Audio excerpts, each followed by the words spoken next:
You're scrolling through your feed and everyone is losing their minds. A celebrity couple just broke up. Someone wore the wrong outfit to an awards show. A famous person said something controversial on a podcast.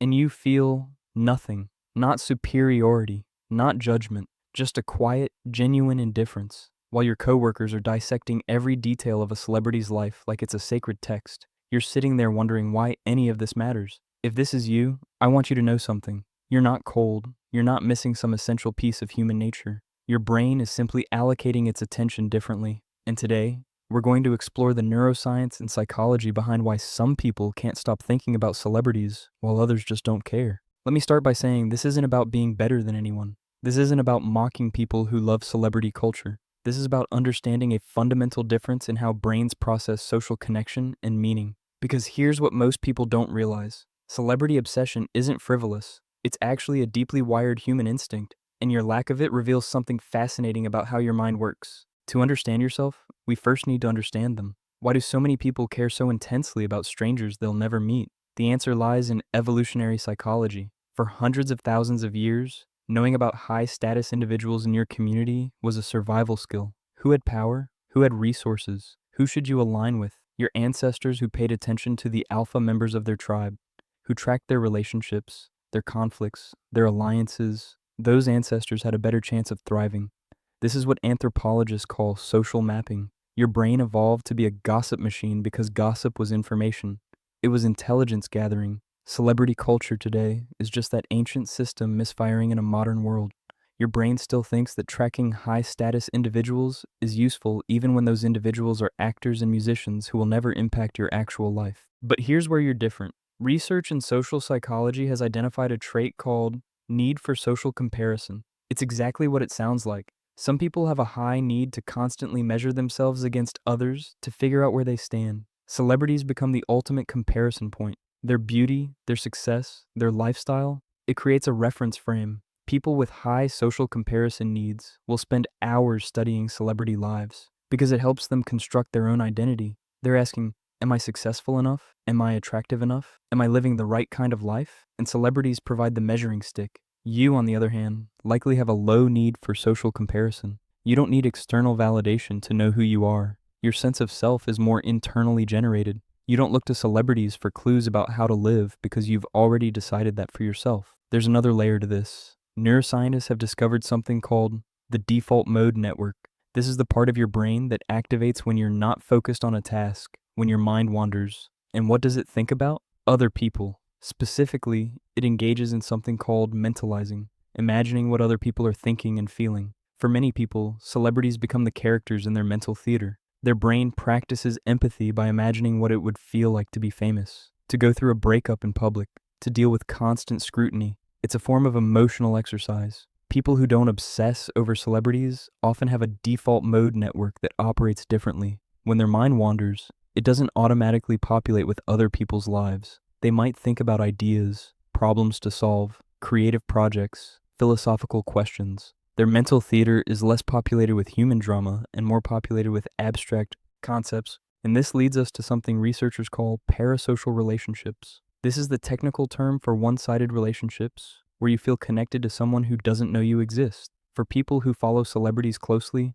these relationships feel real. Their brain releases oxytocin when they see their favorite celebrity. They feel protective of them. They celebrate their wins and mourn their losses. The brain doesn't actually distinguish that well between real relationships and parasocial ones. The emotional circuitry is similar, but people who don't care about celebrities, they're not forming these parasocial bonds. And there's a reason for that. They're directing their relational energy elsewhere. Think of emotional bandwidth like a resource. Everyone has a limited capacity for caring deeply about people. Celebrity non-fans allocate that bandwidth to direct relationships. Their friends, their family, their actual community. They're not being stingy. They're just being selective. Why would they invest in a one-way relationship when they could invest in people who actually know they exist? Let's talk about something that might sound strange. Celebrity culture is actually a form of mythology. In ancient societies, people told stories about gods and heroes, larger-than-life figures who embodied human qualities in exaggerated form. These stories weren't just entertainment.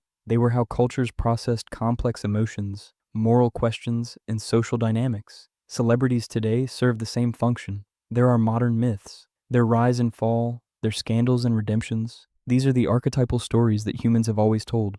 People who are drawn to celebrity culture are drawn to narrative. They need story. They need drama. They need to see the hero's journey play out in real time. People who don't care about celebrities, they often get their narrative fixed somewhere else. They read novels. They study history. They watch documentaries. They're getting the same archetypal stories, the same emotional catharsis, but from sources they find more meaningful or authentic.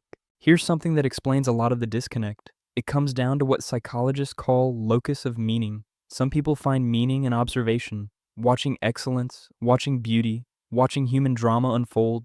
They're spectators by nature, and there's nothing wrong with that. Others find meaning only in participation. If they're not creating it, building it, experiencing it firsthand, it doesn't register as meaningful. Celebrity culture is pure observation. You're watching someone else live.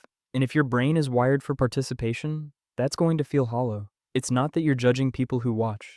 It's that your brain is fundamentally asking, but what am I doing? What am I building? You can't get that answer from someone else's Instagram. There's also the factor of skepticism. People who don't obsess over celebrities often score higher in trait skepticism. They're aware that celebrity personas are curated. They know that what they're seeing is a performance, a brand, a carefully managed image. And once you see the machinery behind the curtain, the magic fades. You're not watching a person. You're watching a marketing campaign. And that's not compelling to a skeptical mind. Meanwhile, people who are deeply invested in celebrity culture often engage in what's called willing suspension of disbelief. They know it's partly manufactured, but they choose to engage with it as if it's real, because the emotional payoff is worth it. Neither approach is wrong. They're just different contracts with reality. Now I want to address something important. For some of you, not caring about celebrities isn't just a preference. It's a relief. Maybe you grew up feeling pressure to care about the things everyone else cared about. Maybe you faked interest in celebrity gossip to fit in during lunch breaks or small talk. Maybe you felt broken because you couldn't understand why everyone was so emotionally invested in strangers. I want you to hear this clearly. You're not broken. You're not missing out on some essential human experience. Your brain is simply organized around different values. And there's actually something quietly powerful about that. In a world that constantly demands your attention, that tries to make you care about things that don't actually affect your life, your indifference is a form of sovereignty. You've decided what deserves your emotional energy, and you're protecting that resource. That's not coldness, that's clarity. So what does all this mean for you? If you don't obsess over celebrities, you're not missing some fundamental piece of being human. You're just wired differently. Your need for social comparison is low. Your default mode network thinks about different things. You direct your parasocial energy inward toward people who know you exist.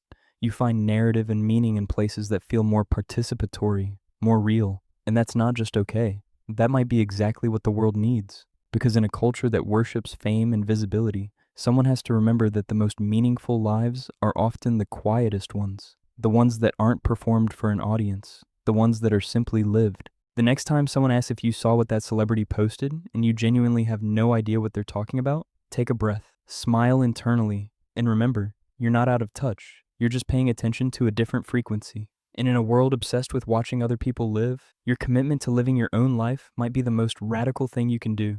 If this resonated with you, you might be the kind of person who processes the world a little differently than most. And that difference, that way of seeing things that others miss, that might be your greatest strength. I hope enough was said. And enough thanks you for being here. See you in the next one.